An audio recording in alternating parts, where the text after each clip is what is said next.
Bila perut terhimpit, integriti mula tergadai, maka rasuah jadi pilihan penjawat awam. Demikian tegas seorang pemerhati mengulas kenyataan pengarah insolvensi Selangor, Tengku Intan Suraya Tengku Ismail, yang memaklumkan hampir semua kes kebangkrapan penjawat awam direkodkan di seluruh negara dalam 4 bulan pertama tahun ini berpunca daripada hutang peribadi.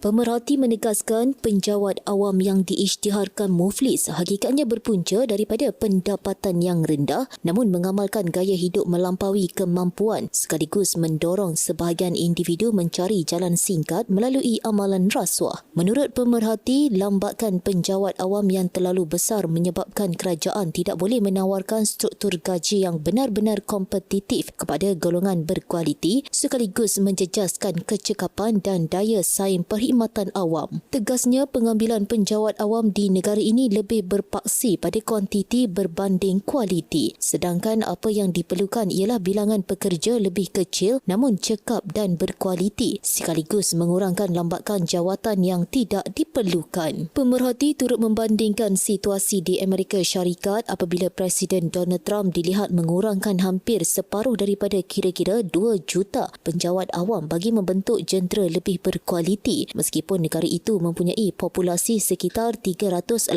juta penduduk. Berbeza dengan Malaysia yang hanya berpopulasi sekitar 35 juta orang namun menanggung sehingga 1.6 juta penjawat awam. Dalam pada itu, mengulas isu pengkelasan pendapatan, pemerhati sama berulang kali menegaskan penentuan status golongan T20 tidak boleh berpaksi kepada nilai gaji kasar semata-mata. Sebaliknya, wajib dinilai berdasarkan net disposable income atau pendapatan boleh guna bersih selepas ditolak semua komitmen kewangan. Pemerhati memberi contoh, 2 individu boleh memiliki nilai pendapatan kasar berbeza namun berakhir dengan jumlah pendapatan bersih yang sama selepas menolak komitmen masing-masing sekaligus menyamakan mereka dalam satu kategori dilihat tidak adil dan tidak mencerminkan realiti kewangan sebenar. Terdahulu Menteri Ekonomi Akmal Nasrullah Muhammad Nasir berkata kerajaan sedang meneliti pendekatan baharu bagi menentukan kelayakan bantuan dan subsidi berasaskan pendapatan boleh guna bersih.